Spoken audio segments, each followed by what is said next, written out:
আসসালামু আলাইকুম। আপনারা জানেন যে বিগত সরকারের আমলে কীরকম চাঁদাবাজি, মামলা বাণিজ্য, তারপর ডাকাতি, ছিনতাই এগুলো বেড়ে গিয়েছিল এবং ৫ই আগস্টের পর সরকার পতনের পর আবারও সেইরকম একটা জরিপে এসেছে যে আগের চেয়ে মামলা বেড়েছে ৩৯%। মানে অন্তর্বর্তী সরকারের সময় অনেকেই ভেবেছিল যে এই মামলা বাণিজ্য তারপর রোডঘাটে ছিনতাই ডাকাতি এগুলো হয়তোবা কমবে, কিন্তু কমেনি। বরঞ্চ বেড়েছে আগের চেয়ে ৩৯%। দেখেন, চুরি ছিনতাই ডাকাতি ইস্যুতে অপহরণ ২০২৫ সালে এইসব অপরাধের মামলার সংখ্যা বেড়ে প্রায় ৩৯% দাঁড়িয়েছে। এ ধরনের অপরাধ সাধারণত মানুষের জীবনযাপন ও চলাচলে বেশি প্রভাব ফেলে, আর নিরাপত্তাহীনতার যে একটা বোধ আছে সেটা তৈরি হয়। একজন মানুষের জীবনে কীরূপ প্রভাব ফেলতে পারে তার অনেক উদাহরণ আছে এই বাংলার জমিনে, এই বাংলার মাটিতে।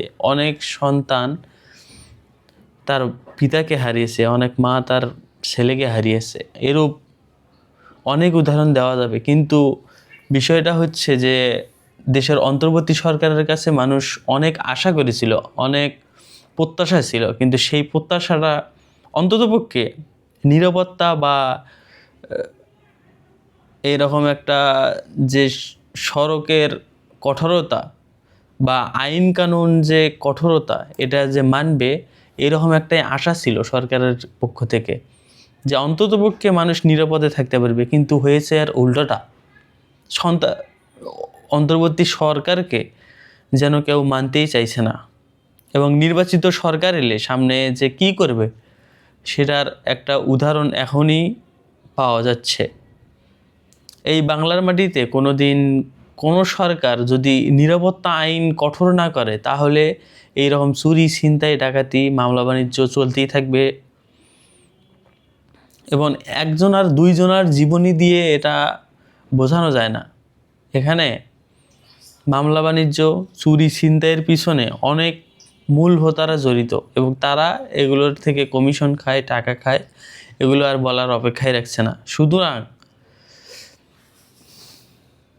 এখান থেকে বোঝা যায় যে একটা জরিপে এসেছে যে বাংলাদেশের পুলিশের ওয়েবসাইটের দেওয়া তথ্য অনুযায়ী ২০২৫ সালে দেশে ছিনতাইয়ের ঘটনা ঘটেছে ১,৯৩৫টি, যা আগের বছরের চেয়ে প্রায় ৩৭% বেশি।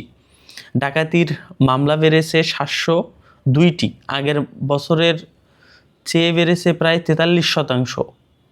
চুরির মামলা বেড়েছে ১২%, অর্থাৎ ৯,৬৭২। অন্যদিকে অপহরণের মামলা বেড়েছে ৭১ মানে ১,১১১টি। সব মিলিয়ে ৪ ধরনের অপরাধের মামলা হয়েছে ১৩,৪১০টি, যা আগের বছরের চেয়ে প্রায় ১৬.৪৮% বেশি। শুধু ডাকাতি ছিনতাইয়ের মামলাই বেড়েছে প্রায় ৩৯%। অবশ্য চুরি আর ছিনতাই ও দস্যুতার অনেক ঘটনার ভুক্তভোগীরা মামলার ঝামেলাত যেতেই চাইছে না, এজন্য আরও কমেছে এগুলো। সেই প্রবণতা আগেও ছিল। পুলিশ সদর দপ্তরের মুখপাত্র ও সহকারী পরিদর্শক HM শাহাদাত হোসেন বলেন যে ১৫ থেকে ২০ বছর ধরে দেশে অপরাধের চিত্র প্রায় একই রকম। চুরি ছিনতাই ডাকাতি অপহরণের মামলা গত বছরের তুলনায় বাড়লেও সামগ্রিকভাবে অন্যান্য অপরাধ বেড়েছে এমনটাও নয়। মামলা বাড়ার একটি বড় কারণ এখন মামলা করা সহজ হয়েছে, মানুষ সহজেই থানায় গিয়ে মামলা করতে পারছেন। এছাড়াও আগে যা ঘটেছে এমন ঘটনা নতুন করেও মামলা হয়েছে। সুতরাং বুঝতেই পারছেন যে এখানে বাক স্বাধীনতার একটা প্রবল যে ধারা ছিল সেটা পেয়েছে জনগণ, এবং সেখান থেকেই এগুলো বেড়েছে। বিশেষ করে মামলাটা সব মিলিয়ে ৪ ধরনের মামলায় হয়েছে প্রায় ১৩,৪১০টি। এখানে আর বেশি কথা বাড়াইয়া লাভ নেই। দেশের আইন শৃঙ্খলা বাহিনী যে আগের চেয়ে অপরিবর্তিত রয়েছে সেটা সকলেই জানে, এবং রাস্তাঘাটে প্রতিনিয়ত খবর সবাই শুনছে। দর্শক, ভালো লাগলে চ্যানেলটি সাবস্ক্রাইব করবেন। ধন্যবাদ।